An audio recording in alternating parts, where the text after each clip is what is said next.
আগামী ৩ মাসের জন্য সংযুক্ত আরব আমিরাতে চালু হচ্ছে মধ্যাহ্ন বিরতি। প্রচণ্ড গরমে দেশটিতে কর্মরত শ্রমিকদের স্বাস্থ্য সুরক্ষা ও অতিরিক্ত তাপদাহ থেকে নিরাপদ রাখতে এই সিদ্ধান্ত নিয়েছে আমিরাত প্রশাসন। আইন না মানলে প্রতিটি প্রতিষ্ঠানকে দিতে হবে জরিমানাও। সংযুক্ত আরব আমিরাত থেকে সহকর্মী মেহেদী রুবেলের পাঠানো তথ্য চিত্র থাকছে বিস্তারিত।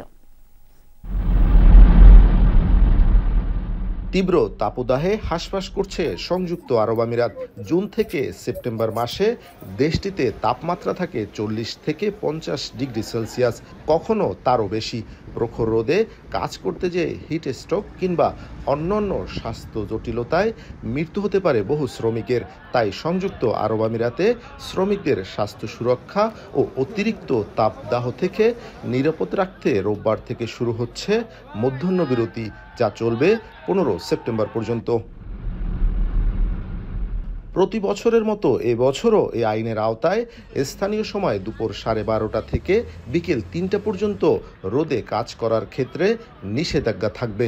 মধ্যাহ্ন বিরতির এই নিয়মকে স্বাগত জানিয়েছে সংযুক্ত আরব আমিরাত প্রবাসীরা। স্বস্তি ফিরেছে হাজার হাজার প্রবাসী শ্রমিকদের মাঝে। প্রবাসী শ্রমিকদের স্বাস্থ্য ঝুঁকির কথা চিন্তা করে এই যে মধ্যাহ্ন বিরতি ঘোষণা করেছে, এটি সকল প্রবাসীদেরকে মেনে চলা উচিত, বিশেষ করে যারা বাইরে কাজ করেন। শরীর স্বাস্থ্যের জন্য অনেক উপকার। 50 ডিগ্রি 52 ডিগ্রি রৌদ্র ওঠে, এটার জন্য যে ব্রেকটা পেয়েছি এটার জন্য আমরা অনেক হ্যাপি।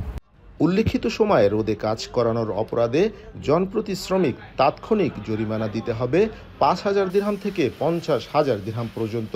প্রতিষ্ঠানগুলোকে নিয়মিত পর্যবেক্ষণও করা হবে। সংযুক্ত আরব আমিরাত সরকার যে আইনটি করেছে সে আইনের প্রতি শ্রদ্ধাশীল হয়ে বা যে ঘোষণাটা দিয়েছে সেই ঘোষণাটির প্রতি শ্রদ্ধাশীল হয়ে আপনারা যে সময়টুকু বেঁধে দিয়েছে সেই সময়টুকুতে আপনারা দয়া করে বাইরে অবস্থান করবেন না, ঘরের ভেতরে অবস্থান করুন এবং এই সময়ে অবশ্যই যে কোনো ভারী কাজ থেকে বিরত থাকুন। প্রবাসী শ্রমিকদের গরম থেকে সুরক্ষায় কাজের সময় তাদের ছায়াযুক্ত স্থানে থাকতে প্রতিষ্ঠানগুলোকে দেওয়া হয়েছে নির্দেশ।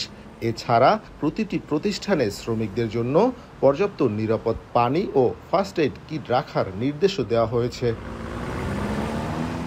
মেহেদী রুবেল, যমুনা নিউজ, সংযুক্ত আরব আমিরাত।